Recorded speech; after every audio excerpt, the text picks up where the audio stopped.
Joseph de la Capelle, catholique et légitimiste. Nous sommes le 11 juin 2023, c'est le dimanche, jour de la fête Dieu. Et donc, très bonne fête au bon Dieu et à tous les croyants, voilà, tous les catholiques et les orthodoxes. Vous pouvez me joindre au 06 25 85 92 37. Ce 11 juin, on peut parler de 3 victoires de la Russie.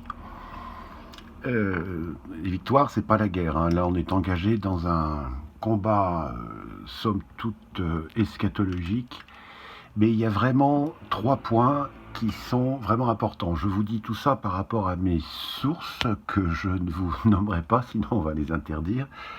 Mais merci Internet, on a quand même beaucoup d'éléments, et en recoupant les éléments, on arrive à savoir un certain nombre de choses. La première victoire, c'est que la fameuse contre-offensive ukrainienne, a priori, d'après les éléments que j'ai, est une catastrophe absolue pour les soi-disant armées ukrainiennes. Aujourd'hui, il semblerait que les armées ukrainiennes sont surtout polonaises ou enfin étrangères. On ne sait pas. il y a probablement encore des Ukrainiens, mais très peu.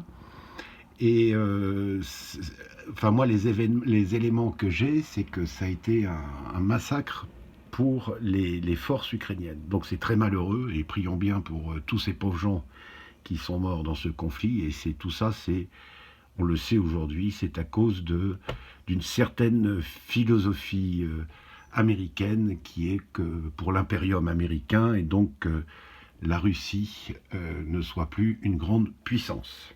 Donc ça, c'est le premier point. Ce 11 juin, j'ai l'impression que il y a ça. La deuxième chose, et ça lui a été proposé, enfin je veux dire, les événements ont fait que ça s'est passé comme ça, mais cette guerre en Ukraine, c'est une, comment dire, c'est un champ de bataille dans une sorte de guerre classique qui n'avait pas eu lieu depuis très longtemps.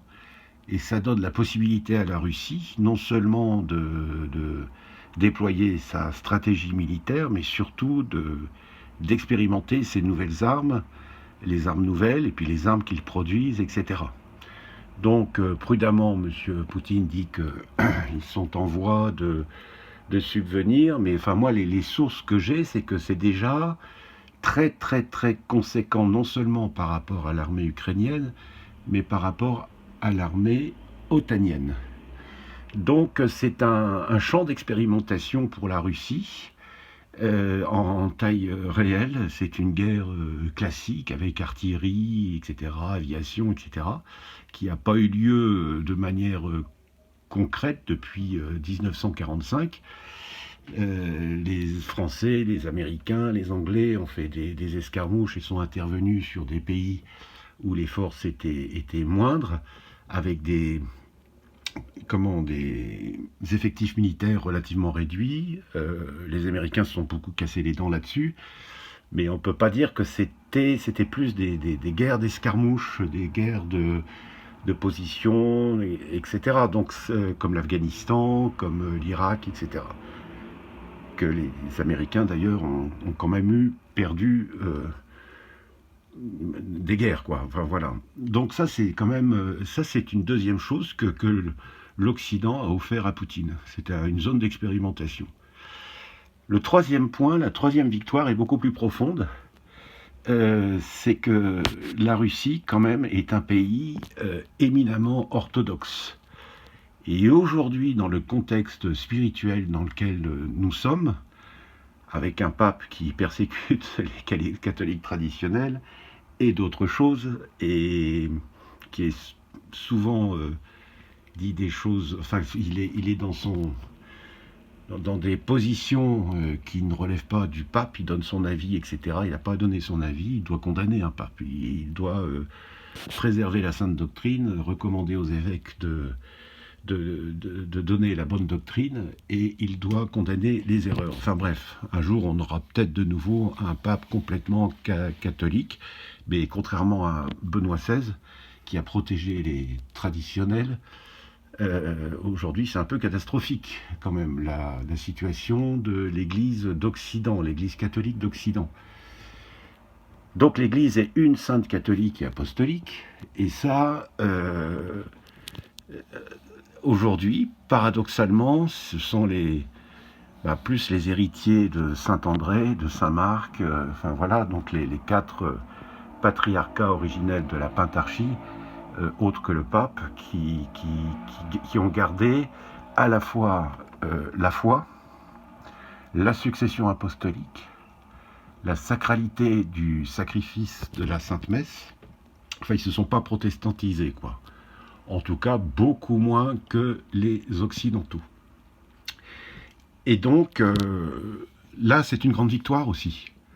C'est-à-dire qu'aujourd'hui, par exemple, je vais vous donner mon cas, si tout à l'heure je mourrais, bon voilà, donc en haut ça va, l'Église catholique, au ciel ça va, Jésus-Christ, la Sainte Vierge, Saint-Pierre et Saint-Paul, Saint-Michel, tous les saints et les saintes du paradis et du purgatoire, là c'est clair, la catholicité, là on est très clair. Mais sur Terre, aujourd'hui, effectivement, il y a des catholiques, on va dire Vatican II, mais qui disent le chapelet, etc., qui font l'adoration du Saint-Sacrement, ils sont respectables, donc on a une bienveillance vis-à-vis d'eux, on a une bienveillance vis-à-vis des Ecclésiadei, on a une bienveillance vis-à-vis de Saint Pidis, on a une bienveillance vis-à-vis des Williamson, on a une bienveillance vis-à-vis des CD vacantistes. Moi, je ne juge pas tout ça. C'est-à-dire que chacun aujourd'hui fait à peu près par rapport à sa conscience, par rapport aux gens qu'il connaît, etc. Enfin, c'est devenu très, très, très compliqué. Et puis aussi l'église de Palma, pour qui j'ai une certaine sympathie, qui est protégée par le roi très catholique Felipe d'Espagne. Et donc, l'orthodoxie, en fait, a gardé beaucoup plus l'unité et la catholicité aujourd'hui. C'est un paradoxe. C'est un fait. Je juge pas, je dis pas qu'ils ont raison, que nous on a tort, etc. Mais au niveau spirituel, au niveau du fond, ils ont préservé ce qui faisait la catholicité, c'est-à-dire la succession apostolique, le dogme et le saint sacrifice de la messe, la confession, enfin tous les sacrements, alors que chez nous, c'est quand même assez folklore. Donc là, longue vie au pape, il a été hospitalisé, longue vie au pape, et ne nous faisons pas d'illusions, à mon avis, le prochain sera pire. J'espère me tromper, mais ça va pas être facile. Donc voilà, quelques réflexions. Je parle bien de victoire et pas de... La Russie n'a pas gagné la guerre, et la guerre va être longue. Je rejoins tout à fait Piotr Tolstoï, qui dit que la guerre sera longue. Et puis évidemment, alors ça c'est une quatrième victoire, ce sont les BRICS. Alors là, au niveau économique, ils ont tapé dans le talon d'Achille des États-Unis, c'est-à-dire qu'ils ont réussi à allier des puissances, des grandes puissances, la Chine, l'Inde, et puis maintenant des petites puissances, des petits pays qui intègrent les BRICS. Donc il y a des tas de pays qui vont pouvoir régler le pétrole et tout ça, faire du commerce international avec leur propre monnaie.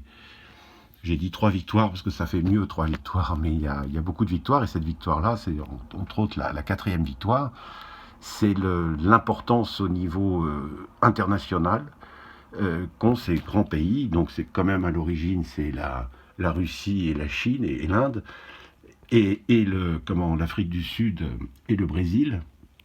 Et c'est en train de changer la donne sur toute la Terre. Voilà. Quelques petites réflexions en ce jour de la fête Dieu. Bonne fête au bon Dieu, et bonne fête à tous les chrétiens qui vivent de la grâce du bon Dieu. À très bientôt à tous, que Dieu vous garde en ce monde et dans l'autre. Très Sainte Trinité, nous vous prions, nous vous aimons et nous vous adorons. Le Saint-Esprit est l'époux et l'amant de nos âmes.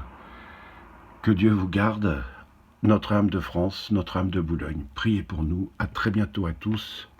Deus et Rex.